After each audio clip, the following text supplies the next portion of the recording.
This HP Omen gaming PC has one of the weirdest issues I've ever seen. See, every time you turn it on, the system tries to load Windows and then gets stuck. And if you restart the system, it does the exact same thing every single time. So what's causing this bug? Well, if you thought it was RAM, you'd be wrong, because that's my own good testing module, and we're getting the exact same error. What about maybe a corrupt BIOS? Well, if we actually just come down here to this little jumper that's currently on pins 1 and 2 and move it to 2 and 3, this will actually go ahead and clear the CMOS and reset the BIOS back to its factory defaults, removing any kind of weird configuration errors. But that's clearly not the issue either, because we're back to being frozen once again. Well, it could be this faulty GPU, right? Well, no. That's my known good testing card, and we're getting the exact same error. So you're probably thinking it's the storage device or operating system, right?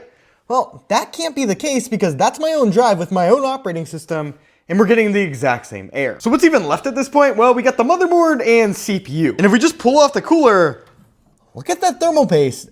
That is completely dried up. So before we do anything, let's just go ahead and wipe that off and apply some fresh thermal paste and reinstall our cooler. Now let's just fire the system back up to see we're back to being frozen. Which means that the thermal paste and cooling solution at least wasn't the main issue for why the system's not working. The good thing is I actually have this exact same CPU already in stock. So let's pull out our customer CPU and take our replacement and get that installed into place with our cooler. So now if we just go ahead and turn the system back on, we'll see that the system no longer gets stuck and Windows loads right up without an issue, meaning we got a faulty CPU. And what I think was happening with this CPU is that it was actually disconnecting from the storage device, which is what made it look like maybe it was a bad drive or corrupt operating system, because that's really what I initially thought was going on.